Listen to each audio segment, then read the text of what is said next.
کرنے والا یزید آج اس کی قبر کا نشان بھی نہیں، کیونکہ اللہ کو راضی نہ کر سکا۔ اور وہ امام علی مقام جو بے گھر ہو گئے، جو بے گھر ہو، گھر جا کر کے سوچنا، گھر جا کر کے سوچنا، تصور کرنا کہ شہروں میں قبریں تو بنی ہیں، لیکن قبروں کے نام پر جو شہر بسے وہ صرف دو شہر ہیں۔ قبروں کے نام پر جو شہر بسے وہ صرف دو شہر ہیں، یا تو کربلا معلی ہے یا تو نجف ہے۔ یہ صرف قبروں کے نام پہ بسے ہوئے شہر ہیں، اور جا کر کے دیکھ لو کتنی شان ہے ان کی۔ میں آپ کو بتانا چاہتا ہوں، ہم نے تو مولا نے کرم فرمایا، دکھایا وہ در، پوری دنیا میں کسی بادشاہ کے محل میں اتنا سونا نہیں ہے جتنا مولا علی کے مزار پر ہے۔ زندہ باد، زندہ باد، ہزاروں ٹن سونا لگا ہے، یعنی دیکھ لو، ارے موت کے بعد اگر کسی کو مالدار دیکھنا ہے تو میرے علی کو۔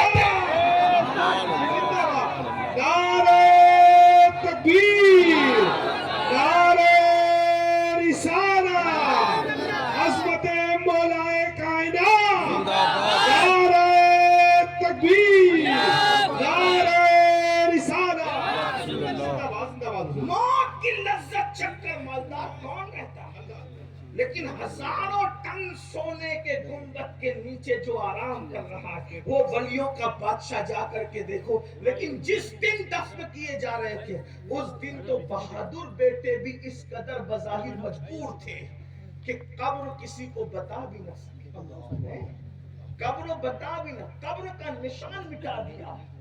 بیٹوں نے باپ کے قبر کا نشان اس خوف سے مٹا دیا کہ علی کے دشمن اتنے ہیں کہ ہم کب تک پہرا دیں گے۔ بعد میں یہ آ کر کے قبر کھول کر کے مولا علی کے جسم اقدس کی کہیں توہین نہ کریں، کہیں بے ادبی نہ کریں۔ لیکن کیا شان ہے آج دیکھو، جس کی قبر چھپائی گئی تھی 24 گھنٹے میں 1 منٹ بھی اس کی قبر انسانوں سے خالی نظر نہیں آتی، اتنی بھیڑ ہے، تاں بندہ ہوا ہے۔ اندازہ فرمائے وجہ صرف اللہ کی رضا۔ میرے آقا علیہ السلام کے پیارے دیوانوں، کیا ہمارے لیے عبرت نہیں ہے؟ اللہ اللہ، حاکموں کی قبریں مٹ گئی، حاکموں کی قبریں مٹ گئی، مالداروں کی قبریں مٹ گئی، جن کی قبروں پر لوگوں کو لانے کے لیے پروپیگنڈے کیے گئے، آج ان کی قبروں پر کوئی کھڑے ہونے تیار نہیں ہے۔ اور جن کی قبروں کے نشان مٹائے گئے تھے آج ان کا نشان مٹ رہا ہے۔ اللہ اللہ، ارے جن کے بیٹوں کے نام پر اتنی بھیڑ جمع ہو جاتی ہے ہندوستان میں،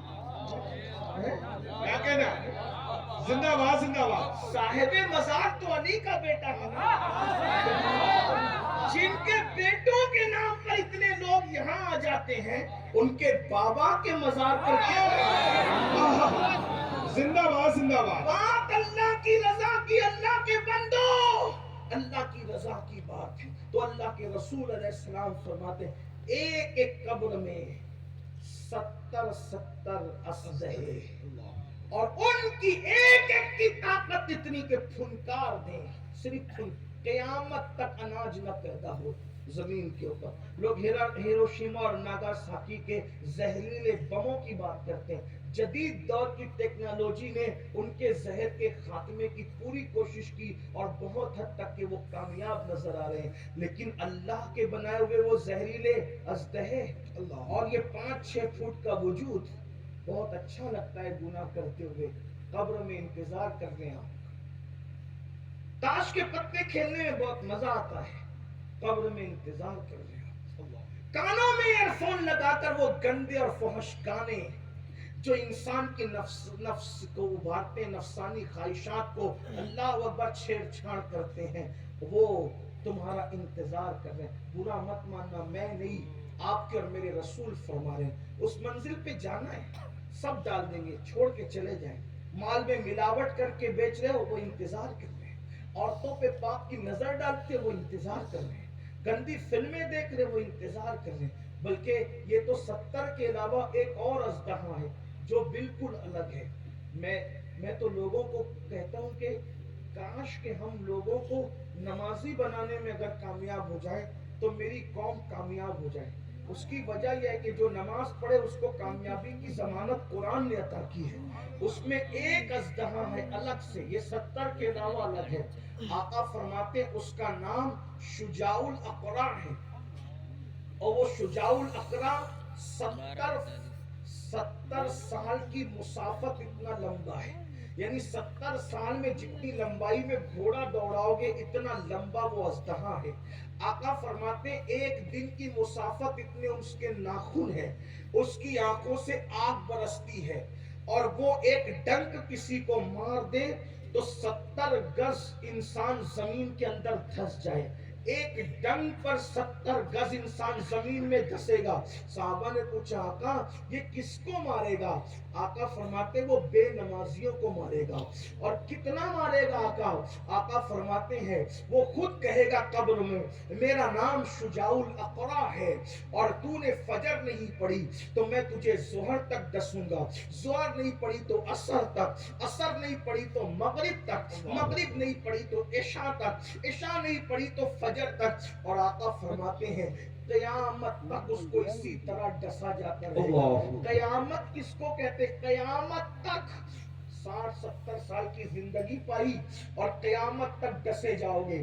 میں تو بھائیوں سے کہتا ہوں اگر مجھے یہ یقین ہوتا کہ میری قوم ان کے پیر پکڑنے سے وہ نماز شروع کر دے گی تو میں باری باری ایک ایک کے پیر پکڑ کے کہتا کہ اللہ کے بندو نمازی بن جاؤ، وقت نکال لو نماز کے لیے. ایک ٹائم کی نماز کے لیے صرف 10 منٹ کا وقت لگتا ہے، 10 منٹ کا وقت یاد رکھیے گا، صرف 10 منٹ کا وقت. 5 وقت کی نماز کے لیے 50 منٹ کا وقت. 50 منٹ نکال لو اپنی زندگی کے ایک دن میں اور اتنے بڑے عذاب سے بچ جاؤ. اللہ کے عذاب کو برداشت کرنے کی نہ تمہارے اندر طاقت ہے نہ میرے اندر طاقت ہے. تو میں بات دور نکل گئی، قیاس کر رہا تھا اللہ کے رسول قبر کو دیکھ کر رو پڑے، اتنا روئے کہ داڑھی آنسوؤں سے تر ہو گئی، اور قبر کی جو قبرستان کی زمین تھی وہ کیچڑ میں تبدیل ہو گئی. صحابہ نے آقا کو روتے دیکھا، اس کی ہمارے ماں باپ آپ پہ قربان، آقا آپ کیوں رو رہے ہیں؟ تو آقا نے قبر کی طرف اشارہ کر کے کہا اس قبر کی تیاری کر لو، اس قبر کی تیاری کر لو. یہ اندھیرے کا، سانپ اور بچھوؤں کا گھر ہے، یہ دکھوں کا گھر ہے، یہ آخرت کی پہلی منزل ہے. اگر تم نے اس میں کامیابی حاصل کر لی تو آخرت تمہاری کامیاب ہے. جو اس میں پھنس گیا آخرت اس کے لیے بہت مشکل ہے. کون کہہ رہا ہے؟ شافع یوم النشور کہہ رہے ہیں، شفیع المذنبین کہہ رہے ہیں. میرے بھائیوں آسان نہیں ہے جو ہم نے سمجھ رکھا ہے کہ سب چلتا ہے مولانا. بلکہ بات آپ کو کہوں، اللہ اکبر، اللہ اگر عذاب قبر دینا چاہے تو حضور کے دور کے لوگوں کو بھی اللہ نے عذاب میں مبتلا. سب سے بہترین انسان کون ہے؟ حضور کے دور کے لوگ، حضور کے دور بتائیں آپ. اللہ اکبر، انہوں نے اللہ کے رسول کو دیکھا. لیکن یہ بات میں اپنی طرف سے کہوں تو آپ کو برا لگ سکتا ہے، لیکن آپ شرح الصدور امام سیوطی کی کتاب اٹھا کر کے دیکھیں. امام سیوطی جیسے بزرگ خاتم الحفاظ نے لکھا ہے، اور وہ بھی کیسے لوگ حضور کے دور کے ایک جوان اللہ کے رسول علیہ السلام اس کو زکوٰۃ وصول کرنے بھیجتے تھے، زکوٰۃ کا پیسہ جمع کرنے بھیجتے تھے.